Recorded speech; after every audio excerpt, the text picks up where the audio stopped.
కర్నూలులో మనం రెక్టిఫై చేసినటువంటి ఇల్లు ఒక ఫ్రంట్ ఇదండి ఇది.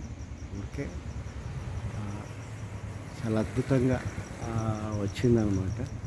ఈ అద్భుతాన్ని మనం ఒక కార్నర్గా వెళ్ళినప్పుడు మాత్రమే ఇంకొంత మనం ఎక్స్పీరియన్స్ అవ్వగలుగుతామండి.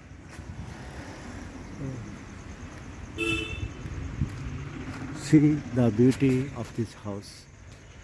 ఉత్తరము పశ్చిమము కార్నర్గా ఉన్నదాన్ని మనం తీసుకొని చేసాము. దీన్ని వర్ణించడానికి ఎక్కువ వీడియోస్ చేయడానికి నాకు టైం లేదు. కానీ ఒక పాత ఇంటిని ఒక ధర్మబద్ధంగా ఓన్లీ కేవలం గ్రౌండ్లోనే ఇల్లు ఉంది, పైన కేవలం పిల్లర్స్తో ఉన్నదాన్ని మనం ఏ రకంగా ఒక రూపాంతరం చెందించాము ఈ యొక్క నాలెడ్జ్ అనేది అప్లై చేయడం ద్వారా.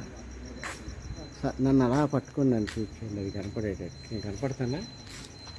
సో ఇది ఒక ఓల్డ్ హౌస్ని మనం రెక్టిఫై చేసాము. అందువల్ల పాత ఇల్లు రెక్టిఫై చేయాలి అనుకున్న వాళ్ళకు కూడా ఇల్లు చూసిన తర్వాత మాకు కూడా రెక్టిఫికేషన్స్ మనం చేయాలి, చెందొచ్చు అనే ఆశ కూడా కలిగిందండి. యాక్చువల్గా రెక్టిఫికేషన్ చేసినప్పుడు ఆ కర్తకి మాకు నెగిటివ్స్ జరుగుతాయి.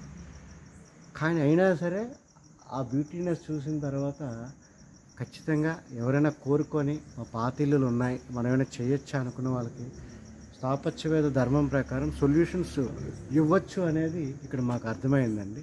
Thank you. ఓకే సరే.